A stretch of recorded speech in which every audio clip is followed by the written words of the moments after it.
Hello, man, this year. Me cheche obibia. Freeman the storyteller ni.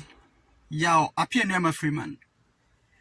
And then da edi kain ode hwemia. Misrawa subscribe me YouTube channel na mama na fa on sasi adomano so na da bia no meye video a wanya bia hwe. O man this year me da wase. Me cheche mo nyina nyame nhira enka mo nyina. Baby amubia nene day obema ya wana se Freeman the storyteller de me de ba ene se enipa bia wo ho a bomodia se sika wo no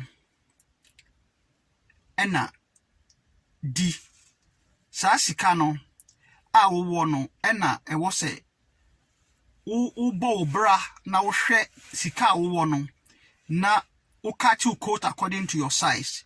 Nemo no men borrow sika in free bank. And I say men sika in free bank. And I say men sika in free for. And say ube live on credit. E idea be a help pa na Freeman the storyteller me ba hasemeka. And maybe ache na me call America. Me now for ube kono. Omo credit card bebre hihye omo bottom. Credit card bebe ebi wo 10 20 near the different ones.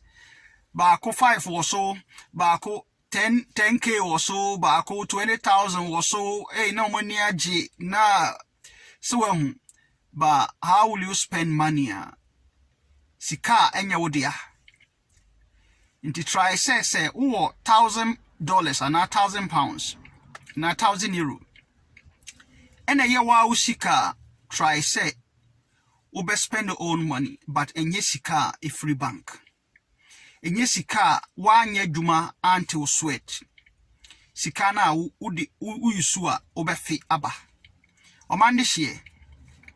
Sa uya juma na unya 1,000 na eye usika. Ebi timi koje besia edi ko holiday oba no ababa ye juma etuaka. Nyansa bi enim. Obitimi kwaje besia kase na wayusu na afei no ne ho kyere no omande hye yenhwe ye wo besia bom yenhwe ye wo bank credit yenhwe we wo loans saade no ema wo ho kyere wo da bia if we say once sika no yere ma 20,000 na wo so bom ba akopɛ sika no him say eswati ndi omande hye ade bia ɛha sa obetra brochire na Ghana na wo ho atowa obia onika oda wada eni obia ne hoto no inipa bebre omoda omontimi na if you say omabobbo besia bebre free bank omabobbo besia bebre fi nipa bebre ho oda ontimi na sa woti wona oni obia ka ohu ahoto a ewo woso try say usika ketwa na ewo ho no eno ube live according to the size of the money that you have. Se okwaje besia na gugu o card so a enye usika. Utwade a try say wa obetimi atwade a obetua. Obetimi kwaje phones. Na wagigi credit ni bebre na fe no na ontimi ntua. Try say wo 100 na ode beto phone ana obe use a. Say $100 and £100 and €100. Na wa use say sika no na ode ato phone. Na watra baby na ho ato men koje contract bebe 1 year 2 years na utua na untimi ntua na obi akwaje laptop na akwaje we especially young people na omo find themselves in debt trap chese omo ntimi ntua ka onuadofo a wo abrochire wo Ghana wo baby sa credit cards ni sa nyoma ni nyina ni besia ni loans ni ade ni nyina no a trap ema ohunto ema wonde ohunda try say ube minimize sa besiabo spend wa usika it your mande share bomodin say besiabo eya dia hadwin yenyina yakobi muda ena me tu minuanomofo say besia ya dia enye papa say wo bo besia na ode ayade bi emfaso beba so dia eye nemom besia bi a ewo ho a wogi a obi wo ho gi besia no de akoga na ne ade na afei no not ya na ne ho kire no besia bo eyade bi a ehadwen wo pesa wo tena se na ho towa yi wo ho free besia bo mu sika kakra bi abaye adwuma obenya no